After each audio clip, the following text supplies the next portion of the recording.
Beyond the Game, brought to you by Turkish Airlines.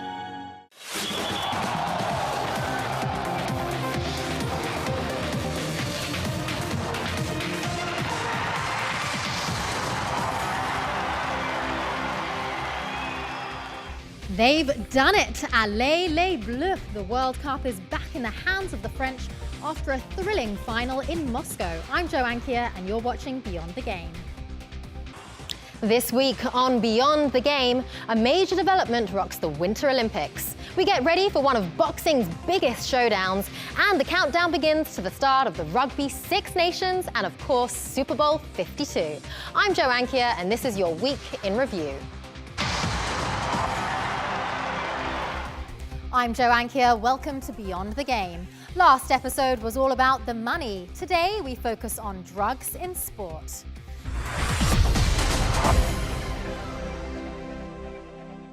In a decision that could damage relations in the fight against doping, the Court of Arbitration for Sport has overturned the lifetime Olympic bans of 28 Russian athletes who were punished by the IOC for doping violations at the 2014 Sochi Games. Samantha Johnson takes a look at the CAS decision ahead of the 2018 Winter Games in Pyeongchang.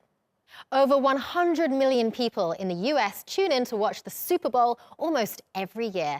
And it makes it incredibly valuable for brands who pay millions of dollars for seconds of airtime. But analysts say that companies are using the annual event to promote their stance on social issues, rather than just plugging products. William Denzelo has more. Boxers Gennady Golovkin of Kazakhstan and Canelo Alvarez of Mexico fought to a controversial draw in Las Vegas last year. The rematch is set for Cinco de Mayo as the highly anticipated world middleweight title fight looks set to be one of the biggest showdowns that boxing has seen for some time. Here's Jo Ankier.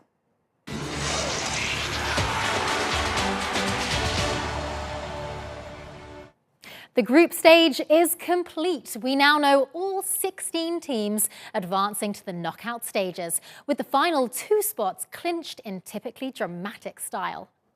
Don't misbehave at our World Cup.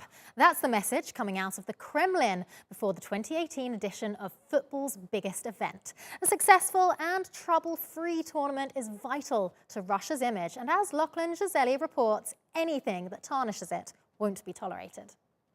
European rugby's showpiece event, the Six Nations, looks to be the most open championship in recent years. England's quest to win a record-breaking 3 titles in a row has been dented by injuries to the squad. However, coach Eddie Jones is as confident as ever. Adam Reed gives us the lowdown on who to watch out for at this year's tournament. In the NBA, veteran forward Vince Carter is getting ready for one more season, his 21st in total. The 41-year-old set to join the Atlanta Hawks on a 1-year deal worth $2.4 million. Carter was drafted by the Golden State Warriors with the 5th overall pick in 1998. But he was immediately traded to the Toronto Raptors, where he earned nicknames such as Vinsanity and Air Canada. The Atlanta Hawks will become the 8th side on his NBA resume. In total, he's played 1,405 NBA matches, averaging 17.7 points, 4.5 rebounds, and 3.3 assists per game. The 8-time All-Star also represented the United States at the Sydney Olympics in 2000, winning a gold medal. Well, Marshall Kramsky joins us to talk about the Vinsanity. Well, Marshall, what a great story. The internet is going wild over this. 21 seasons, 41 years old. He's not stopping. What is it that gives him such longevity, and what is it that the fans and the teams love about this guy? Deserves a spot on an NBA roster. Goodness. Well, he's joining a team with no player over the age of 30. Trae Young wasn't even born when he was drafted. The Hawks are in a rebuild phase, though. So is he going to take more of a mentor role rather than having more regular time on court, do you think? Rings. Okay, you're going for the big names. Well, a couple of other big names that have been around since the 90s. Dirk Nowitzki, and if he resigns, Manu Ginobili. You know, looking at basketball and how it's changed over the last few decades, how have these players had to change and adapt the way they play since the 90s? To talk about the French side ahead of the final, European football analyst Jonathan Johnson joins us from Paris. Hi there, Jonathan. Well, they're back in the final, but this is a team that's been very up and down over recent years. What's made the difference for them this year? Now, they lost that Euro final 2 years ago. They lost also the World Cup final in 2006. What lessons can they take from those events ahead of Sunday? Well, one big advantage. And of course, Didier Deschamps, he was under a lot of pressure before this tournament. There was even talk of Zidane taking over. What's the likelihood that that will all be put to rest now, given how far they've got?